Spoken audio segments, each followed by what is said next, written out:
बिस्मिल्लाहिर्रहमानिर्रहीम। अस्सलाम वालेकुम। उम्मीद करती हूँ आप सब खैरियत से होंगे। वीडियो शेयरिंग एप्लीकेशन टिकटॉक को जहीन दहानियों के बाद बिलाखिर पाकिस्तान में बहाल कर दिया गया है। पाकिस्तान टेलीकम्युनिकेशन अथॉरिटी की जानिब से जारी में बताया गया है कि टिकटॉक इंतज़ामिया की जानिब से यकीन दहानी कराई गई है कि वो ऐसे तमाम अकाउंट्स को ब्लॉक कर देगा जो बार बार फाहिशी और गैर अखलाकी मवाद फैलाने से मुलव्विस हों। एलामिया के मुताबिक टिकटॉक को बहाल किया जा रहा है और अब कंपनी की इंतज़ामिया अपने मवाद को पाकिस्तानी कवानीन के मुताबिक मॉडरेट करेगी। याद रहे कि 2 अक्टूबर को पाकिस्तान ने टिकटॉक पर पाबंदी आयद कर दी थी। पाकिस्तान में मवासलात के रेगुलेटरी इदारे PTA ने टिकटॉक पर पाबंदी का ऐलान करते हुए कहा था कि वीडियो शेयरिंग एप्लीकेशन टिकटॉक पर गैर अखलाकी और गैर महज़ब मवाद के ख़िलाफ़ मुआशरे के मुख्तलिफ तबक़ात की शिकायत के पेश नज़र PTA ने टिकटॉक को ब्लॉक कर दिया था।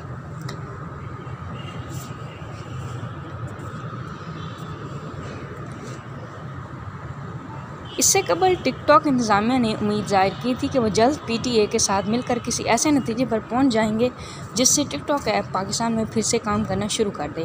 कंपनी के तर्जुमान का कहना है कि इंतज़ामिया टिकटॉक सर्विस की तमाम मार्केट्स में मकामी कवानीन की पाबंदी के लिए पुरअज़म है।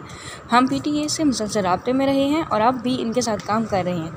हमें उम्मीद है कि किसी ऐसे नतीजे पर पहुँच जाएंगे जिसकी वजह से हम मुल्क की तख्लीकी और मुतहरिक कम्यूनिटी की खिदमत जारी रखने में कामयाब हो जाएँ। टिकटॉक इंतज़ामिया का कहना था कि एप्लीकेशन में एक महफूज और मुस्बत माहौल को कायम रखना कंपनी की अवलीन तरजीह है। हमारे पास एक मुतहरिक निज़ाम मौजूद है जिसके तहत यकीनी बनाया जाता है कि ये प्लेटफॉर्म सारिफीन की खिदमत के लिए बनाया गया है और उनको महफूज और खुशगवार माहौल देने के लिए है, जिसके तहत हमारे क़ायद के ख़िलाफ़ वर्जी पर मबनी मवाद को रिपोर्ट किया जा सकता है। इसके अलावा उर्दू में कम्युनिटी गाइडलाइंस भी मौजूद हैं।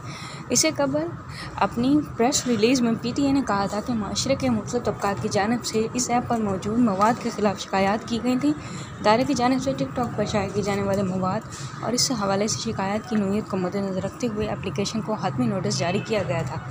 टिकटॉक को जवाब देने और गैर कानूनी ऑनलाइन मवाद को मुतहरिक अंदाज में रोकने के लिए एक मौसर तरीक़ाकार वज़ा करने की खातिर काफ़ी वक्त दिया था। ताहम ये ऐप इन हिदायत पर पूरी तरह अमल दरामद नहीं कर सके। इसके बाद मुल्क में टिकटॉक पर पाबंदी आयद कर दी गई थी।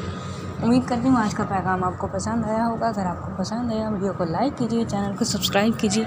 बहुत शुक्रिया। अल्लाह हाफ़िज़।